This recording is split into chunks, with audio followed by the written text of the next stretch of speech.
former son peuple. C'est Dieu qui forme son peuple. Il dit, le peuple que j'ai formé publierait mes louanges. Et vous aviez dit, c'est Ésaïe 23, 41. Ésaïe chapitre 43, verset 21. 43, 21. Dit, le peuple que j'ai formé publierait mes louanges. Et là, nous avons dit que chacun de nous doit noter que je suis formé pour louer Dieu. Je suis formé pour louer Dieu. Dans les domaines de Dieu, tout ce qu'on veut faire pour Dieu exige une formation adéquate. Servir, travailler, faire quoi que ce soit pour Dieu exige une formation particulière. Le peuple que je me suis formé publierait mes louanges. Publierait mes louanges. Donc, ça veut dire qu'il y a une formation particulière pour louer l'Éternel. Mais le terme, c'est publierait mes louanges, pasteur. Les termes, c'est le principe de la louange et de l'adoration. Les termes, c'est le principe de la louange et de l'adoration. Là, nous parlons sur le peuple que j'ai formé publierait mes louanges. Donc, ça dit que Dieu, il a formé le peuple d'Israël pour que ce peuple vive et commence à louer l'Éternel. Deuxième texte, c'est Ésaïe chapitre 61, le verset 2 au verset 6. Ésaïe chapitre 61, le verset 3 au verset 6. 61. Oui, 61, c'est 3 à 6. Est-ce que la sœur Aïcha lisez ce verset-là, s'il vous plaît? Je lis la parole de Dieu dans Ésaïe 61, Verset à 3 à partir 6. du verset 3, pour accorder aux affligés de Sion, c'est ça? Commencez par le verset 1 pour une bonne compréhension. Verset 1. L'Esprit du Seigneur, l'Éternel est sur moi, car l'Éternel m'a oint pour porter de bonnes nouvelles aux malheureux. Il m'a envoyé pour guérir ceux qui ont le cœur brisé, pour proclamer aux captifs la liberté et aux prisonniers la délivrance. Verset 2. Pour publier une année de grâce de l'Éternel et un jour de vengeance de notre Dieu, pour consoler tous les affligés. Au verset 3, pour accorder aux affligés de Sion, pour leur donner un diadème au lieu de la cendre, une nuit de joie au lieu du deuil, un vêtement de louange au lieu d'un esprit abattu, afin qu'on les appelle des téribites de la justice, une plantation de l'Éternel pour servir à sa gloire. Verset 4. Il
louange est le domaine du Saint-Esprit.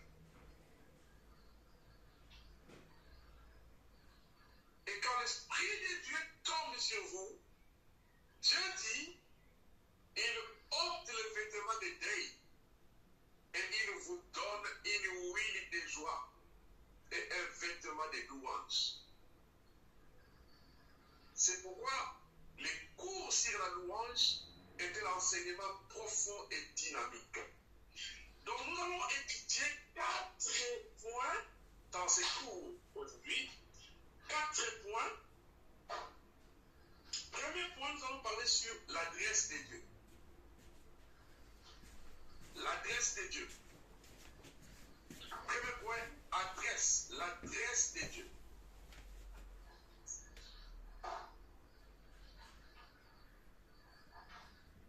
Deux, nous allons parler sur l'organisation de la louange au ciel. L'organisation de la louange au ciel.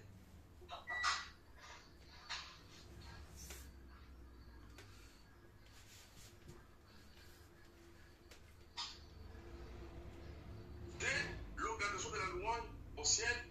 Et trois, nous allons parler sur la louange dans la maison de Dieu et dans la vie personnelle. Donc, troisièmement, nous allons parler sur la louange dans la maison de Dieu et dans la vie personnelle. Ça sera notre étude au troisième position. La louange dans la maison de Dieu et dans notre vie personnelle. Et quatrième élément, nous allons parler sur la louange dans les épreuves et dans les défis. La louange dans les épreuves et dans les défis. Ça sera les 4 éléments clés que nous allons exploiter ces jours aujourd'hui et demain sur la louange. Premièrement, l'adresse de Dieu. 2. L'organisation de la louange au ciel. 3. La louange dans l'église et dans notre vie privée, dans notre vie personnelle. Et 4. La louange dans nos épreuves et dans nos défis. Donc nous allons pour le premier point, le point A, le petit 1, l'adresse de Dieu. Psaume chapitre 22, le verset 4. Là, je vais demander à Jean-Philippe de nous lire ça si tu as la Bible à l'écho. Oui. Pasteur, s'il vous plaît, il faut aller un peu doucement, pardon. Le 4e point, vous avez dit la louange dans les épreuves. La louange dans nos épreuves et dans nos défis. Ok. Donc, nous allons parler premièrement l'adresse de Dieu. Nous allons voir l'organisation de la louange au ciel. Troisièmement, on verra la louange dans l'église et dans une vie privée, la vie personnelle. Et 4, nous allons voir la louange dans nos épreuves et dans nos défis. Alléluia. C'est un cours merveilleux. Parce qu'il faut bien noter que la louange est un domaine de l'esprit. Et ce soir, dans ces cours, ce n'est pas seulement un simple cours, mais l'esprit qui va tomber sur toi, cet esprit va ôter le deuil en toi et va te donner une huile de joie et un vêtement de louange. Amen. Ça veut dire que quand l'esprit vient dans toi, il transforme ta nature. Et ce n'est pas l'œuvre humaine, mais c'est lui, une huile qui touche ton homme intérieur, l'âme, l'esprit, et qui impacte les corps, et qui fait de toi un homme et une femme de louange. Et cette onction de louange ne regarde pas les circonstances et les temps, les époques, les saisons. Cet esprit-là t'emmène dans la louange dans toutes circonstances. C'est de là qu'il s'agit dans notre culte. Psaume chapitre 22, le verset 4. 4. Nous allons trouver d'abord le premier adresse de Dieu. Parce qu'avant d'adorer Dieu, nous devons savoir où il habite. Nous devons trouver son adresse, les connaître avant de l'adorer. Et je vais vous donner 4 adresses où vous pouvez directement atteindre Dieu. N'est-ce pas intéressant ça? Si. Je vous donne 4 adresses. Si vous formez dans cette adresse, vous atteignez Amen. Alléluia. C'est merveilleux. Psaume chapitre 22, le verset 4. Lisez ça, s'il vous plaît. Pourtant, tu es le Saint, tu sièges au milieu des louanges d'Israël. Voilà la première adresse de Dieu. Dieu est le saint. Si vous voulez le trouver, Attendez. il siège au milieu des louanges d'Israël. Moi, j'ai pas de chapitre 22. Comment je sais? Votre Bible est chapitre 22. Mais il faut regarder chapitre 23 ou chapitre 21. Parce que ça dépend des traditions des Bibles. C'est pas dans le psaume. Non, j'étais dans le psaume. Verset 4. Psaume 22, 4. Ça commence bien. Donc, la première adresse de Dieu, et si la Bible nous donne la première adresse de Dieu, la Bible dit qu'il est saint, il siège au milieu des louanges d'Israël. Quiconque pouvait trouver directement Dieu, il est conseillé à chacun d'entre nous de savoir les trouver dans son adresse, qu'on appelle la louange. Et là, la Bible nous révèle que Dieu, il est saint, il siège au milieu des louanges d'Israël. Quiconque pouvait atteindre Dieu doit être revêtu d'une huile de joie et d'un vêtement de louange. Quels que soient les problèmes, quels que soient les défis, quelles que soient les situations que tu rencontres, si vous voulez trouver Dieu, son adresse, il siège au milieu de la louange d'Israël. Amen. Ma prière est que ce soir, que l'onction du Saint-Esprit dépose en chacun de nous une huile de joie et un vêtement de louange. Première adresse. Deuxième adresse.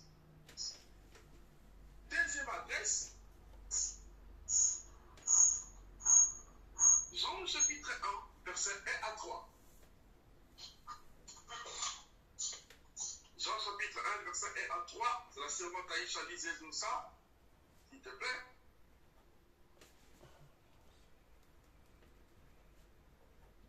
Jean chapitre 1, les versets 1 à 3.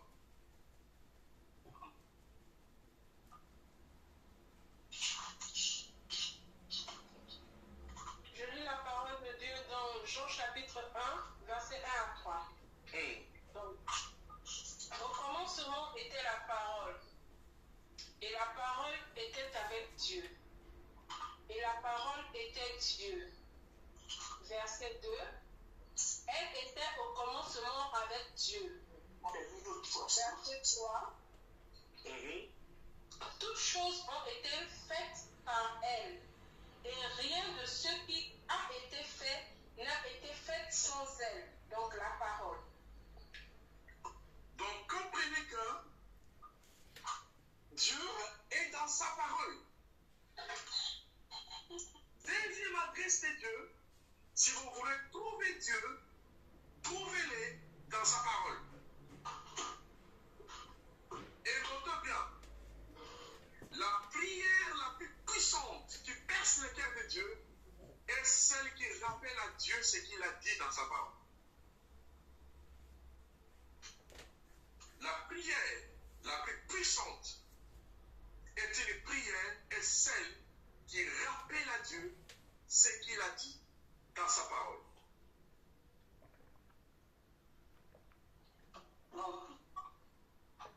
Ça veut dire que quand vous priez et que vous répétez les paroles de Dieu, à partir de ce moment-là,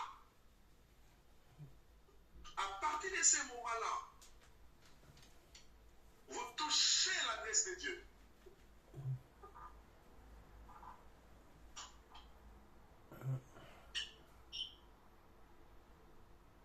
Très important. Donc, deuxième adresse, Dieu, il est dans sa parole. C'est pour cela qu'un vrai adorateur, un vrai enfant de Dieu, qui est rempli du Saint-Esprit, doit plonger son cœur dans la connaissance de la parole. La triste des dieux, deuxième adresse des dieux, il est dans sa parole. Au commencement était la parole était avec Dieu, la parole était Dieu. Ça veut dire que si vous trouvez la parole, vous trouvez l'adresse de Dieu. Amen. Et là, si vous touchez ce point-là, retenez que Dieu n'est plus très très loin de nous. Quand nous découvrons ces choses, nous savons que Dieu n'est pas loin du tout. Et troisième adresse, qui est encore très intéressant, 1 Corinthiens chapitre 6, verset 19. 1 Corinthiens 6, 19. 1 Corinthiens 6, 19. Chapitre 6, verset 19. 1 Corinthiens 6, 19.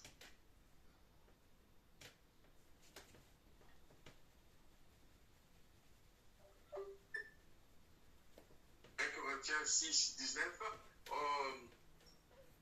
Qui a trouvé de ne pas nommer quelqu'un pour le faire? Est-ce que. J'ai eu la parole dans 1 Corinthiens 6, verset 19. Oui, merci. Vous savez